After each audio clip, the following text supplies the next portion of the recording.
তুমি খুব সুখে আছো, ভুল করতেছো। এপারের এই জীবনটাই জীবন না, পরপার বলে একটা জীবন আছে, সেখানে তোমাকে জবাবদিহিতা করতে হবে যে আমার অপরাধটা ছিল কোথায়।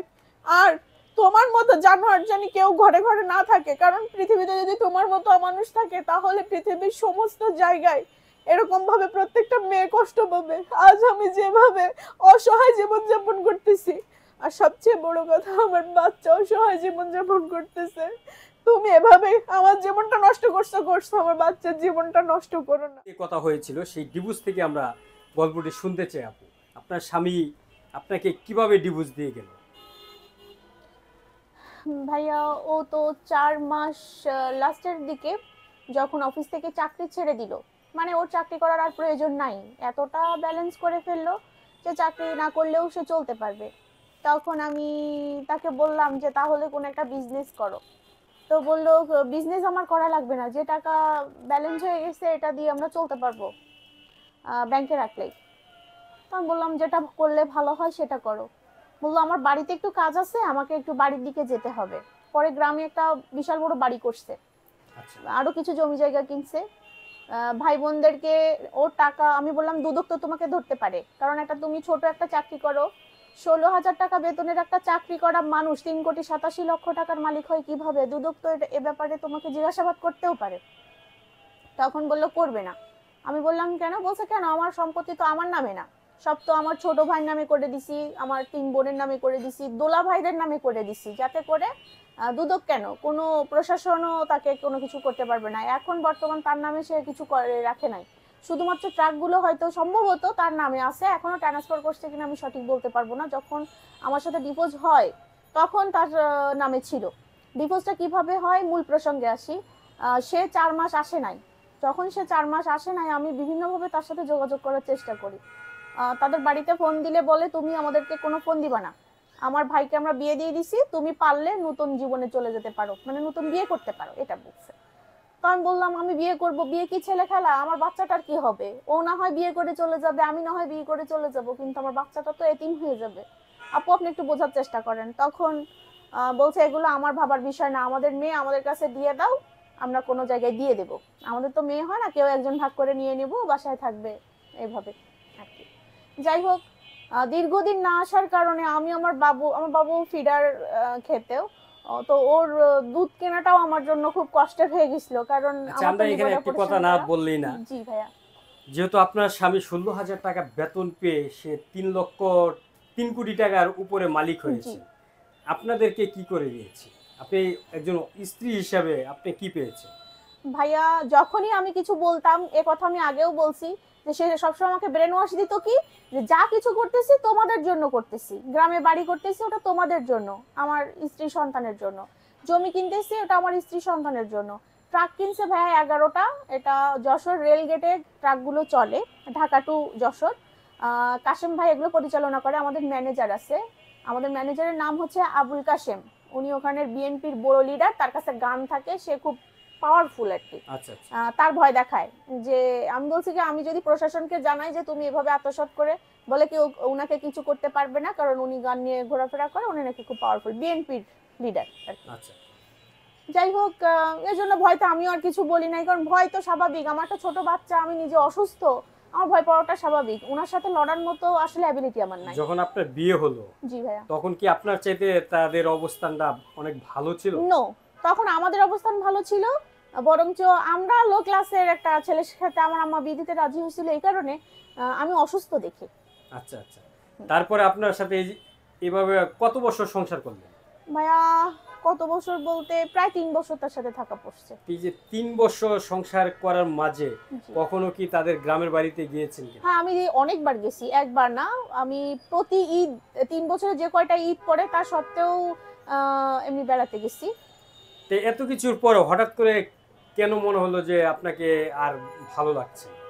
ভালো লাগছে না বলতে, বাবু হওয়ার পরে বাবু অসুস্থ ছিল, বাবু শ্বাসকষ্টের রোগী ছিল। তো আমার শাশুড়ি তখন আমাকে বলল যে তানিয়া তুমিও রোগগ্রস্ত, অ্যান্ড গ্রামের মানুষ যেরকম ইয়ে মাইন্ডের হয়, খুব জি সংকীর্ণ মনের হয়, না আমি সবার কথা বলছি না, জি। কিছু মানুষের কথা বলছি। তো উনি বলে কি তুমি অসুস্থ, তোমার বাচ্চা অসুস্থ, আমার ছেলের অন্ন ধ্বংস করতেছো, বা আমার ছেলে কোটিপতি থেকে গরিব হয়ে যাবে তোমাদের টানতে টানতে, এরকম একটা কথা হসপিটালে দাঁড়ায় বলছিল। তখন থেকে দেখলাম যে আমাদের প্রতি, আমার এবং আমার বাচ্চার প্রতি ওরা মনক্ষুণ্ণ। বেশ, অন্য কোনো কারণ না, এমন না যে আমরা এমন কোনো অপরাধ করছি তার কারণে ওরা শুধু অসুখটাই। আসলে এটা তো আপনাদের কিছু আল্লাহ করার নেই, পাকের দান। আল্লাহ পাকের দান। বাবু তখন শিশু হসপিটালে ভর্তি ছিল, অনেক টাকা খরচ হয়েছিল, প্রায় 1 লাখের কাছাকাছি খরচ হয়েছিল। সেটা থেকে আমাকে দোষারোপ করা হয় যে আমি অসুস্থ দেখে আমার বাচ্চা অসুস্থ, আর এজন্য ওদেরকে এত অর্থ দণ্ড দিতে হয়। এই যে আপনাদের ডিভোর্সটা কতদিন হলো? ডিভোর্সটা কি আপনি দিয়েছেন না উনি দিয়েছেন? ভাই ডিভোর্সটা আমি দিছি, কিন্তু কার্যকর হয় নাই। সেটা আমি কাজী অফিসে যে জিজ্ঞাসা করছি, বললো কার্যকর হয় নাই। কেন দিছি ভাইয়া? দীর্ঘদিন স্বামী আছে অথচ খরচ দেয় না, খোঁজ খবর করে না, আর ওরা অনেক অহেতুক গালাগালি করে। উনার একটা বোন আছে, মেজো বোন, উনার নাম মর্জিনা। উনি আমাকে এমন পর্যন্ত বলছে যেগুলো লজ্জার কথা, আমার বলা উচিত না। আমি একদিন বলছি ভাইয়া আপু আমার বাবু তো খুব কষ্ট হচ্ছে আমাদের চলাফেরা করতে, কারণ আমিও তো তখন অসুস্থ, ইনকাম সোর্স নাই। তো বললাম যে আমার বাবু তো দুধ কিনতে হয়, এমনকি আমার বাবু তখন মাংস খাইতে শিখছে। তা আমার বাবু আমাকে বলতেছে কি, হাতটা পেতে বলছে মা আমাকে 1 টুকরা মাংস দিবা, আমি মাংস খেতাম। তা আমি দিতে পারি নাই ভাইয়া, কারণ আমার বাবা টাকা পাঠায়, তা দিয়ে আমাদের সংসার চালাতে হয়। কিন্তু একটা মেয়ের বিয়ের পরে বাবা কতটা কাকে দেখে আপনারাই বলেন, বা পৃথিবীর আমাদের যে সমাজ ব্যবস্থা, এখানে কি একটা পরিত্যক্ত মেয়েকে কতক্ষণ কে দেখে। তো যাই হোক আমি দিতে পারি নাই। তখন মেজপাকে বললাম, মেজপা আমার বাবু তো মাংস খেতে চাচ্ছে। বললো তানি তুমি একটা কাজ করো, তোমার গাট থেকে কিছু অংশ মাংস কেটে তোমার বাচ্চাকে খেতে দাও। তারপর থেকে ভাইয়া আমি আর ওদের ফোন দেই নাই। আর আমি ডিপোজটা দিছি কেন, যে এদের সাথে আর যাই হোক আমার লাভের দরকার নেই ভাইয়া, মানে মানে জীবনে বেঁচে থাকি। এবং ডিভোর্স দেওয়ার আরো একটা কারণ, আমি বলছি কি আপু আমি কিন্তু আসবো, আমি আসবো, হারুন বাসায় আছে কিনা আমি এটা খেয়াল করতে মানে দেখার জন্য আমি আসবো। তখন বললো কি শুনো তুমি এখানে আসলে তোমার পায়ের রক কেটে দিব। মানে এটা তার বোনে বলতেছে? হ্যাঁ বোনে বলতেছে, বলছে কি তুমি যদি আসো তাহলে তোমার পায়ের রক কেটে দেব, আর জীবনে বেঁচে চুল তো একটাও থাকবে না। আরো অনেক বাজে কমেন্ট করছে ভাইয়া, আমি আর বলতে চাই না, আমি এই মানে মানে বাজে কথাগুলো আর উচ্চারণ করতে চাই না। যা যা জীবনে ঘটে গেছে আমি মনে করি ওগুলো ভুলে থাকাটাই। আসলে আমরা যতটুকু জানি যে বাবার বোন ফুপুরা ভাতিজাদেরকে অনেক আদর স্নেহ করে করে, যে বাচ্চা একটি মাংস খেতে চেয়েছে এটা বলার পরেও ওর বাবাকে পাচ্ছি না দেখেই ভাইয়া আমি তার বোনকে বলছি, কারণ সে তো ফুপু, তার মায়া হবে যে টাকা দিক, অন্তত 1-2 হাজার টাকা দিলেও আমি বাবুর দুধ কিনতে পারবো বা মাংস কিনে দিতে পারবো। সেখানে বলে তানি তুমি একটা কাজ করো, শুনো তোমার গায়ের কিছু মাংস কেটে ওকে খাওয়া দাও। আমি ভাইয়া কথাটা শোনার পরে আমি আর কিছু না বলেই ফোনটা রেখে দিয়েছি। এই যে ডিভোর্স দিয়েছিলেন, ডিভোর্স কার্যকর হয়নি, তাহলে এখন আমাদের ভিডিওর মাধ্যমে কি বার্তা দিতে চান? ভাই ভিডিও তো এর আগে একটা করা হয়েছিল, ভাইরালও হয়েছিল, তাতে আমার কোনো নেগেটিভ পজিটিভ কোনো লাভ কোনো কিছুই হয়নি। হয়তো বলবেন যে তানিয়া আপু আপনি লাভ খুঁজতেছেন, না আমি লাভ খুঁজতেছি না, লাভ খুঁজতেছি না। কিন্তু সবচেয়ে বড় কথা যেটা, আমার লাভের দরকার না, আমার তো একটা শিশু সন্তান আছে, ও তো ওর বাবার ওরসে জন্মগ্রহণ করছে।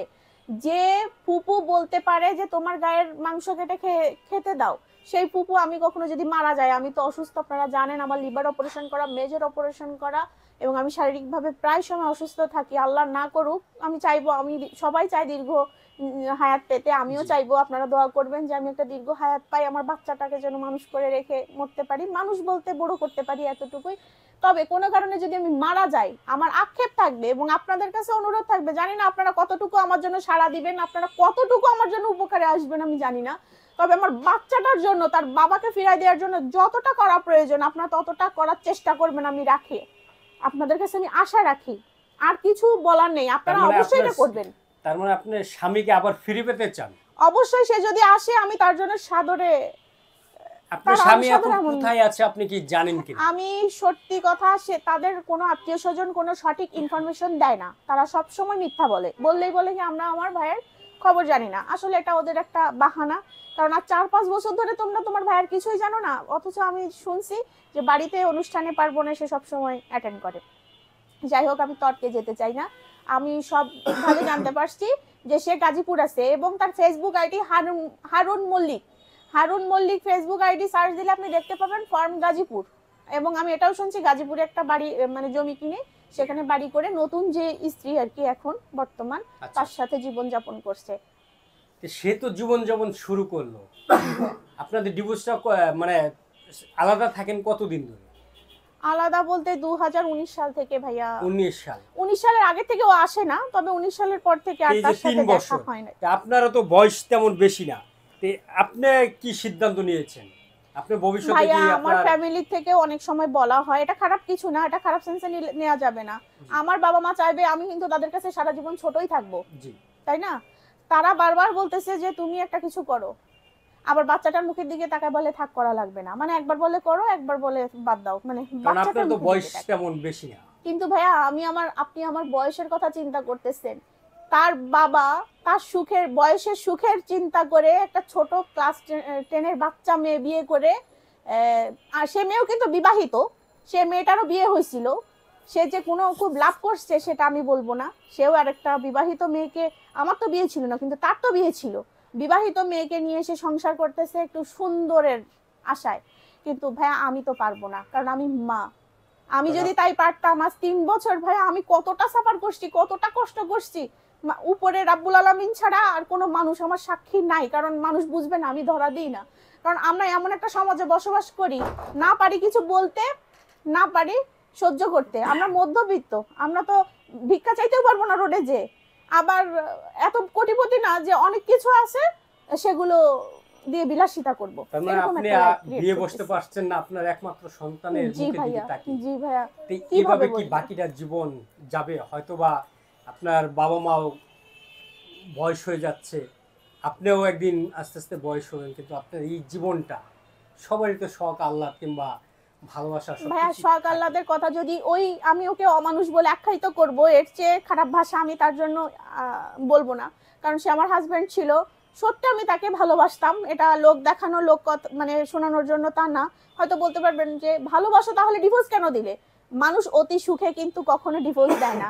একটা মেয়ে চায় না তার সংসার ভেঙে যাক, যে যতটাই খারাপ মেয়ে হোক, আমি আমার দ্বারা মনে করি তো এই যে কোনো নারী ডিভোর্স চায় দিয়ে না। এখন আবার কেন বাচ্চার বাবাকে ফেরত চাচ্ছেন? ফেরত চাচ্ছি, তখন ডিভোর্স দিছিলাম, তখন আমি শুনছি যে ও বিয়ে করছে, সবারই আবেগ আছে, সবারই কষ্ট আছে ভাইয়া, আপনারা মানুষের বাইরে না, আপনাদের রক্ত মাংসে গড়া, আপনারা মানুষ, আপনাদেরও আবেগ আছে, আপনাদেরও মানে সেই সাংসারিক আবেগ জীবন। থেকে আপনি রাগে আবেগ থেকে বসে যে ও তো বিয়ে করে ফেলছে, ও তো কখনো আমার জীবনে ফিরবে না, তো ও আমাকে ডিভোর্স দিয়ে ছোট করাচ্ছে, ওকে আমি ডিভোর্স দিই, থাক ও ভালো থাক, সুখে থাক।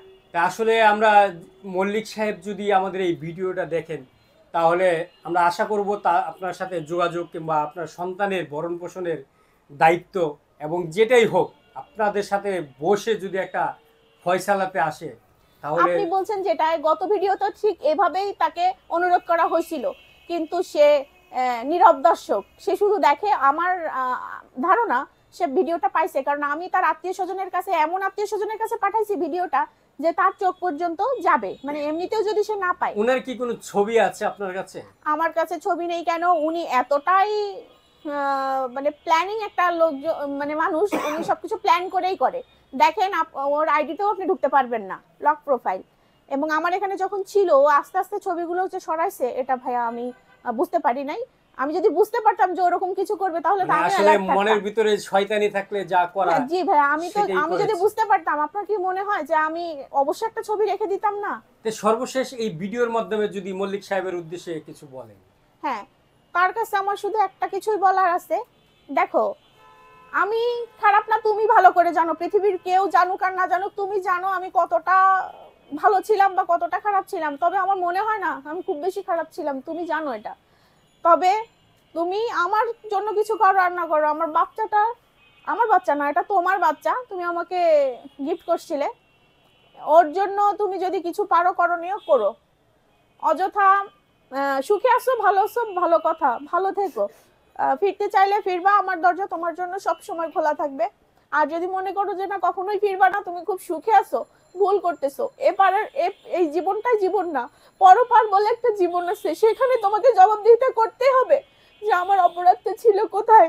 আর তোমার মতো জানোয়ার জানি কেউ ঘরে ঘরে না থাকে, কারণ পৃথিবীতে যদি তোমার মতো অমানুষ থাকে, তাহলে পৃথিবীর সমস্ত জায়গায় এরকম ভাবে প্রত্যেকটা মেয়ে কষ্ট পাবে। আজ আমি যেভাবে অসহায় জীবনযাপন করতেছি, আর সবচেয়ে বড় কথা, আমার বাচ্চা অসহায় জীবনযাপন করতেছে, তুমি এভাবে আমার জীবনটা নষ্ট করছো, আমার বাচ্চার জীবনটা নষ্ট করো না।